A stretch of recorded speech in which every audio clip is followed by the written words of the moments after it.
22nd May 1958. Riots broke out in the Bettikaloa and Jaffna districts of Sri Lanka.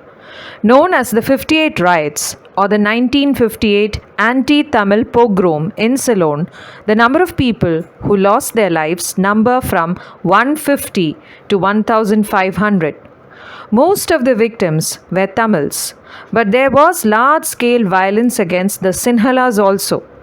In 1956, when Solomon Bandaranaike came to power in Sri Lanka, the government passed the Sinhala Only Act.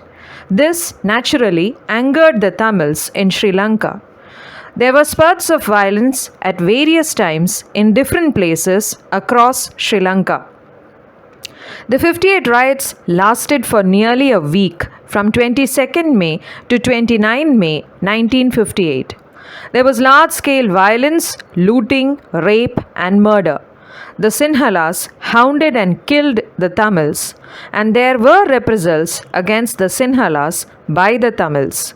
Many Sinhalas who had sheltered the Tamils from murderous mobs also lost their lives. Sinhala groups or gangs roamed around Colombo looking for Tamils. Tamil men were identified by their pierced ears or their manner of wearing their shirts untucked. Those who could not read Sinhala newspapers were also beaten up or killed. This included English-speaking Sinhalas. These gangs used to disguise themselves as policemen, and they used to ask the Tamils to run to police stations for personal safety. Once the Tamils had left their houses, the houses were looted and burnt down by the Sinhala mob.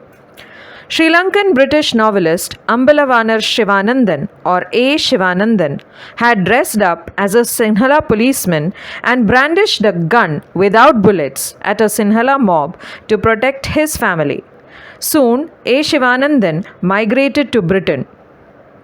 His novel, When Memory Dies, published in 1997, tells many stories about his beloved homeland, Sri Lanka, where trust between the Sinhala and the Tamil community was completely destroyed after the 1958 riots.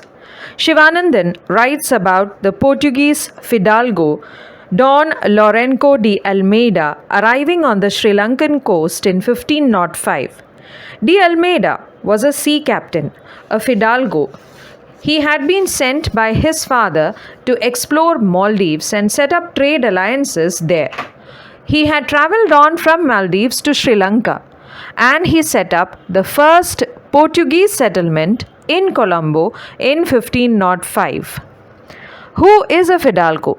The Fidalgo, as A. Sivanandan writes, was somebody who belonged to an important noble family in Portugal. It is a traditional Portuguese title of nobility. Another intriguing word that comes up in the novel is that of CHUMMMERY.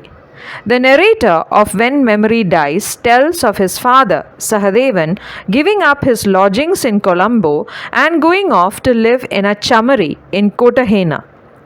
A chummery is the shared living quarters of a group of men who are unmarried or living away from their family while working in a distant place.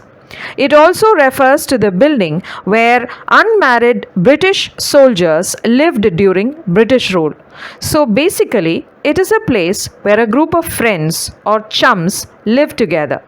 So that's it about Fidalgo and Chummery from A. Sivanandan's novel When Memory Dies.